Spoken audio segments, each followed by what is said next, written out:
तब राधा रानी कहती हैं, यदनु चरित्र लीला कण पीयूष विप्रोट सकृत दन विदूत द्वंद धर्मा विनिष्टा सपदी ग्रह कुटुंबम दीन मुत सृज्य दीना बहवा इह विहंगा भिक्षुचर्याम चरंती।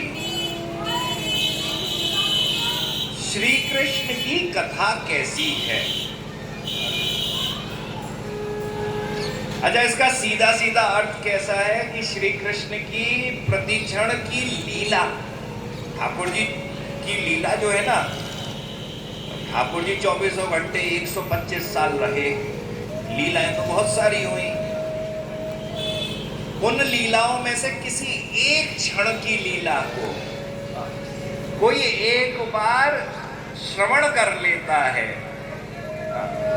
उन लीलाओं में से उन लीला रूपी पुष्प की किसी एक कणिका का आस्वादन प्राप्त कर लेता है, वह सब कुछ भूल जाता है। उसके मन में द्वंद्व चल रहे हो कि मैं विषय जगत में रहूं या फिर मैं कृष्ण जगत का बन जाऊं, यह द्वंद्व भी खत्म हो जाते हैं और वह अपने परिवार को छोड़कर वृंदावन में आ जाता है और वृंदावन में आकर मधुकरी करता हुआ, भिक्षावृत्ति करता हुआ अपना जीवन यापन करता रहता है। एक बार की जरा सी कथा सुनकर, अच्छा, बड़ी प्यारी बात है कि प्रिया जी भ्रमर को मान में बैठी है ना, ये सीधी सीधी बात नहीं कर रही है, ये ब्याज स्तुति कहलाती है, ये निंदा स्तुति है। तो हमारे यहाँ कहवे ना, कोई बहुत व्यक्ति हुए, बड़े मित्र बड़े दिनन के बाद मिले या संबंधी बड़े दिनन के बाद मिले, तो बोले भाई बड़े लोग हो गए हैं अभी, इनके पास समय नहीं है आजकल मिलने का। तो ये क्या है? ब्याज स्तुति, निंदा स्तुति। ये स्तुति तो करी गई पर इसमें निंदा का भाव है। भाई अब इनके पास हमारे लिए समय कहाँ, ये बहुत बड़े आदमी हो गए हैं। स्तुति तो हुई परंतु निंदा भी हो गई। तो कृष्ण की कथा कैसी है? राधा रानी ये कह रही है, यदनु चरित्र लीला कण पीयूष विप्रोट सकृत दन विदूत द्वंद्व धर्मा विनिष्टा। यह विनिष्टा है, द्वंद्व धर्मों को विनिष्ट कर देती है, खत्म कर देती है। मन में अगर किसी के भाव हो, मालूम नहीं मैं भगवान का बन पाऊं नहीं बन पाऊं, ये कर पाऊं वो कर पाऊं, अरे बड़ी वृंदावन में रहना बड़ा कष्टकारी होगा, कैसे छोड़ के जाऊं, ये कथा सुन लेता है तो इतना प्रण आ जाता है, इन द्वंद्वों से दूर हो जाता है, सब छोड़ छाड़ के वृंदावन का बन जाता है। तो निंदा ते स्तुति जानिए, स्तुति में निंदा जान, ब्याज स्तुति भूषण तहा दोई भांति पहचान। ये रास में भी, रास की कथा या भ्रमर गीत आदि में जहां गोपियों ने अपने मुख से कुछ कहा है, वहां पे ब्याज स्तुति अधिक करी है।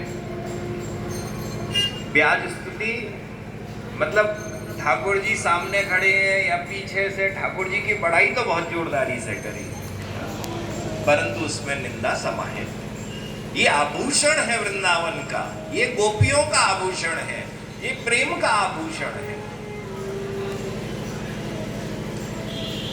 श्री जीव गोस्वामी कहते हैं निंदाईव, अपनी वैष्णव तोषणी टीका के अंदर कहते हैं, इस श्लोक को निंदा के अर्थ में ही जानो, दूसरा अर्थ बिल्कुल भी मत लगाओ।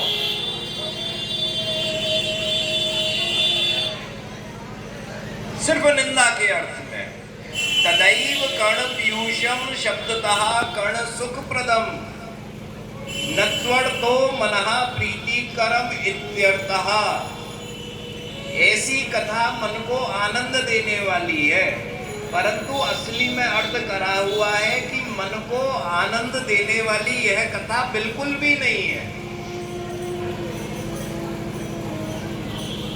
इस कथा की एक बूंद भी,